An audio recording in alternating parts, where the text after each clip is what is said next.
guys, how's it going? So today I wanted to talk a little bit about a topic that I'm calling language density. There may be some proper word out for it, there may be some other words for it. I think, I've heard some YouTubers touch on similar concepts, like I think I've heard Matt vs Japan talk about similar stuff in previous videos about stuff like this. But anyway, so what I want to say is just talk about this a bit today. So language density is what I'm describing as when you're consuming different media and you're trying to immerse and try and watch and consume and read more in the language, it's going to vary a lot in difficulty. And what I mean by density, language density, is like the amount of words that is packed in. So if you look at something like, say, novels, audiobooks and podcasts, it's just a constant stream of language, with probably novels and audiobooks at like the highest end of it. And it's just all words. You're just entirely getting input to the language. There's no other visual clues or anything like that. It's just entirely dense language. And in terms of, trying to get the most bang for your buck and trying to consume a lot of, and trying to learn new words and stuff like that, you might think that it's always better to just kind of go for this, language dense content as opposed to maybe easier stuff. And then on the other end of the spectrum, you've got things that are particularly less dense. So instead of reading a novel, you could read things like a comic book when you've got pictures to help you. You could be like texting your friend when it's short texts, or you could, instead of listening to an audiobook or a podcast, you could watch a TV drama or a YouTube video when you've got lots of visual clues and things like that. And I think again, like I said before, I've heard other people touch on this before, and basically saying the idea that if you want to learn the most amount of words, you want to always be consuming this stuff that's the most dense. And I kind of agree with that to an extent. I think that it's good to consume high dense content, and it's obviously best for learning lots of new words. But I think another thing that I like to take into account is that we only have a certain amount of, say, like mental resources we have in one day. So for me, I can maybe read like an hour and a half, maybe max like 2 hours a day. If I'm talking about reading books, if I have a good day, I can read for maybe 2 hours. But I very rarely go past that. And this is talking about reading books, I'm not including like reading text and things like that. Because I find after that, I just start to get really tired. I can't concentrate properly. Even if the story is good, I just start to my attention just starts to drop off after that point. And, I think it's really good to try and mix up high and low density content. So if you've, I think it's always good to build into your habits going through this high density stuff. So for example, every morning I read, and you kind of arrange this more high density activities for when you've got the most energy. So I've got time and energy in the morning. When I get up, just get out the shower. So I read every morning after I get up and kind of make that a regular routine. And then when I have lots of time after that to kind of go through stuff, I can just switch between high and low stuff. So say if I'm particularly tired, I'd watch something that's more low dense, like maybe like an anime or something like that, or just like an easy drama or some YouTube videos. And if I've got a bit more energy, maybe I can watch something like go on YouTube and watch something that's a bit more complicated, like about history or explaining some stuff I'm interested in and things like that, and explaining some more difficult concepts. So I really think it's really useful to mix up hard and easy content, because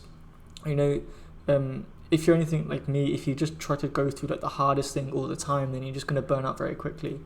And I think when I was first getting into like immersion-based learning, one of the biggest mistakes that I think that I made was that I had it in my head, okay, well, I've got SubDub, I've got the Pop-Up Dictionary and things like that, and that's the most efficient way to look up new words and learn new words during my immersion if I'm watching stuff.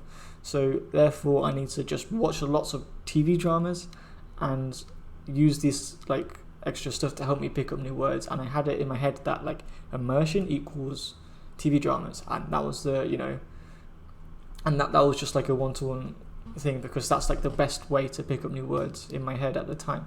But then after I started to realize, well, like variety is the best thing you can do, really, because if you think about your native language, when you're going through and watching stuff, if you get bored with media A, you just switch to media B. And I think the danger, if you just try to stick to the one thing, is you can be like, oh, I'm getting bored of watching all these, say, Taiwanese TV dramas.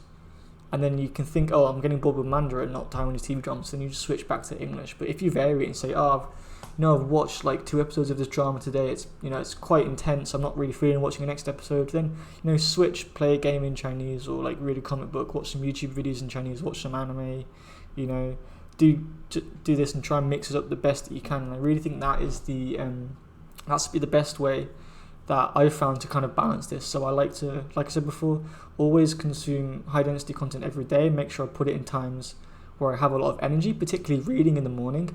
And then with the time left over, I like to really mix it up between high and low density stuff. And one last thing I wanted to say is that obviously what I just said, that helps you not get tired and not get burnt out and keep things interesting and fresh. But the other thing that I wanted to say is that, and this kind of goes against what I just said, but if you're really interested in the content that you're watching, then I think it's just going to kind of trump everything I've just said. So even if I'm watching something that's particularly more difficult, so I was watching a TV drama called 我们与恶的距离, which was really, really good. And I think, for the first few episodes, it wasn't on Netflix. I couldn't look up words easily. It was a lot of like segments from the news were pulled into the drama, so it was lots of more formal Chinese, which made it more difficult for me to understand. So it was on the more difficult end. But I think on one of the days, I think I watched like the last 4 episodes in one day, just because I really wanted to see what would happen next. And really following what's interesting is the most important thing, because it's going to keep your brain engaged and it's really going to get the best results. And for example, today I was planning on, I'm watching another drama called 谁是受害者, and I was planning on doing this thing when I switched this up between that, and I just started watching a new anime called 鬼灭之刃. I think the English name is Demon Slayer.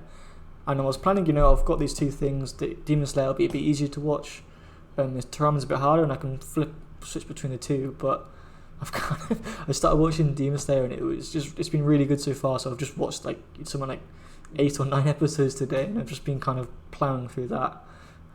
So yeah, I really think these things are useful to keep in mind, but then try and keep it keep watching stuff that's interesting to you is obviously the most important thing to keep your brain engaged and to keep you not burning out. So that's kind of what I wanted to share today.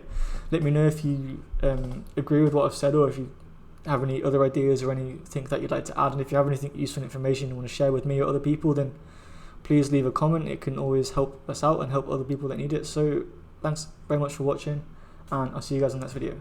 Peace.